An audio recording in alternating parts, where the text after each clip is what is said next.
We're back on WUSB's Country Pocket with Sean McConnell. The new album is Skin, and you just heard New Sons and Daughters in an absolutely beautiful track. Before we get into all the ideas behind it, tell me about just the way you deliver the line free, Mm, because you sing that with, I mean, it might not be the emotion that you normally associate with a singer just putting all their emotion behind a lyric. yeah, It is absolutely there. Tell me how you got to it. that whole performance, and then I'll get to the that line you're mentioning, but I think the story around it helps. Was just so Ben Allemont is playing piano on that. He also is a producer on the record. Is a friend of mine. We've been making music for years together, but we wrote the song together, and it's the last song on the record. The morning we recorded it, we just mic'd up the piano in the middle room here at the studio, and we set up a vocal mic right next to Ben at the piano, and we just um, after we got up sounds, I think we might have played it one time. I think the take you hear is it, and there was something in. It's kind of funny because if you're at a concert and you're a spectator or you're a fan or whatever you want to call it on that side of things, and something special is happening and you can feel that shift in like the molecules of the room, like, oh wow, this is some sort of sacred moment, or how, whatever words you want to use. Like in the studio when those things are happening, even if I'm a part of it, I feel that same kind of energy, and it was definitely happening during this recording, where just the air felt really thick and like there was spirit in the room, and delivering that vocal felt so effortless. And I think free, that word in the chorus that is so drug out that you're talking about, I think there's so much energy behind that word, and it has a lot to do with wanting it so badly and sometimes experiencing it but not enough, like um really hoping that's true or trusting that's true with the few kind of flickers of it that you will get to experience. So singing that, there's just a lot of me in that song. Yeah, beautiful, beautiful one. So almost feels like you're uh getting around to a concept of original sin, maybe if not uh quite the biblical definition. Can you almost define for me the form original sin might take in more of a modern context? There's so many thoughts on this. um it's a topic I think about a lot, actually. I feel like whatever it is, to me, what rings true is like how the garden, how the scene in the garden with the apple tree. Um, there's more than one interpretation of that. Obviously, there's so many, and one that a lot of people talk about is that it represents kind of this the noticing of Adam and Eve being naked, them noticing themselves naked.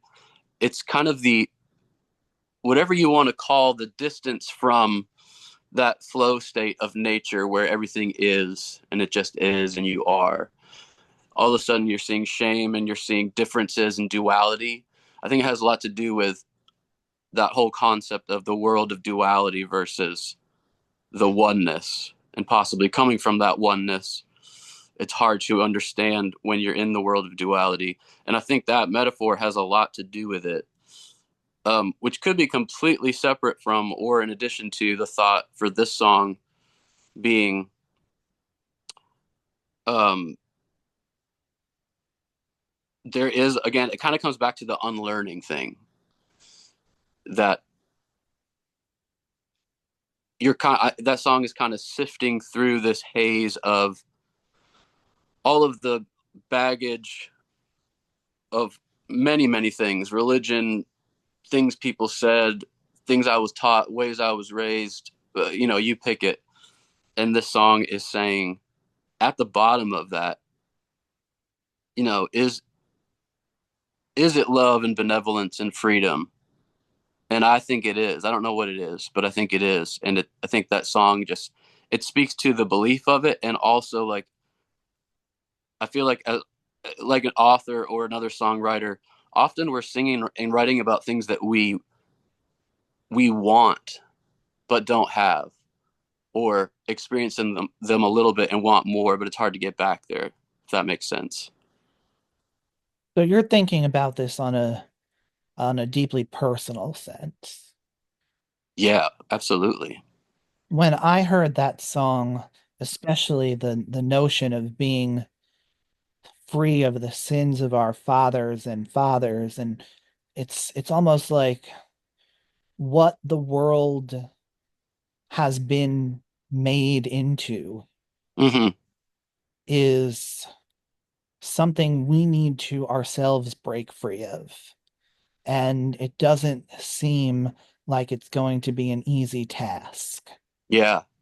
But right now, I mean, if you look at everything impacting the world from the environment to the way we treat each other, there is so much, I guess, slipping in the wrong direction. Mm. And I I'm trying to imagine one generation eventually saying, no, I don't want to keep going this way. Right. And it Yeah. feels almost like an impossible thought, but at the same time, the most necessary thought. Yeah.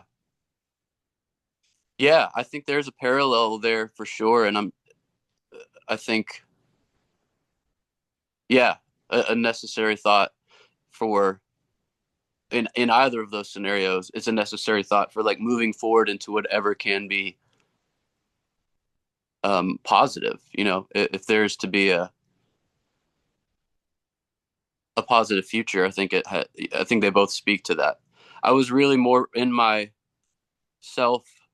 writing that from a personal space, but obviously, these are any times are going to feed what we're all working on, but these times we're in, it's almost like two things are true at the same time. The song can mean so many things. Yeah, I just wanted to loop back around to the beginning there. How are you able to find more peace within yourself at the same time as there being so much less peace around you? Mm, that's a great question. I don't think that I know. I don't feel like I'm qualified to answer, or that Well, aren't you someone who has been finding more peace within themselves? yeah, yeah, That you're right. would make you more qualified to answer than most of us now, wouldn't it?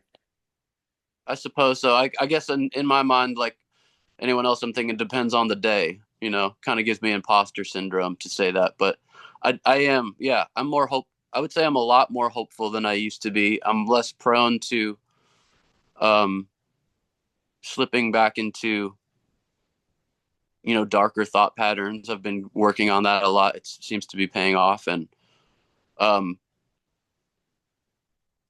I don't I don't know if this is an answer, but I guess my answer is it has something to do with the outside world is there. Obviously, it's all these things are happening, but like the journey to figure out if it if we can actually do anything, or what does this all mean? like for me, that journey just keeps going inward, inward, inward, and not in like a um not necessarily like a over therapized, like that can kind of turn into its own little me situation, but just in a way of I just got lost in my thought process. What did I say like 1 second ago? What was the original question? It'll help me find it. How you are able to find more peace within Oh, yourself as the world around us seems to be less peaceful than it's been in a few decades. yeah. I think the I was probably being really convoluted. It's just something about the inward journey.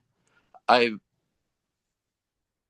uh I'm not the best at it, but taking time to do all those little things that are so annoying because everyone tells you to do them, like go to bed, drink your water, do your meditation even if you don't want to, go on the walk, go on the run, get your get your dopamine where it needs to be. And those are so easy to just think of as tertiary importances in your life, and they all add up to like a healthier me that feels more connected to whatever this source is that I think we all come from. And that when I go inwards, I have some sort of sense or trust or hope that it's kind of like in Skin. There's a line about being the ocean, not the wave. That as bad as the wave can be, that we all return to the ocean. It doesn't make the wave any less scary and fucked up and weird and unknowable.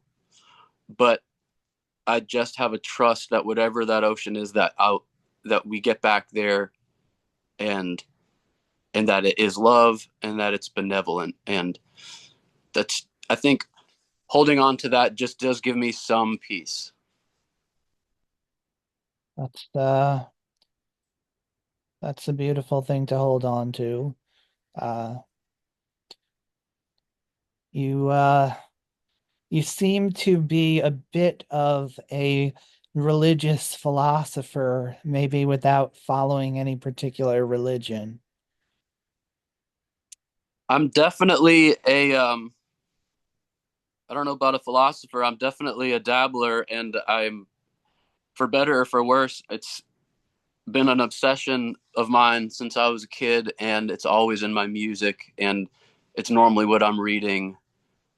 And yeah, it's a it's part of who I am. That search is like insatiable and constant. All right.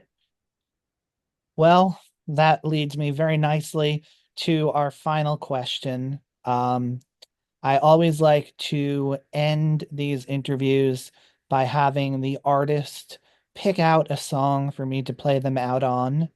The only rule is you cannot have had anything to do with creating it. Okay. Um, Tell me something that has helped you in your dabbling. In my dabbling, is this still? Yeah, a song that's given you some ideas, some inspiration. Hmm. So many.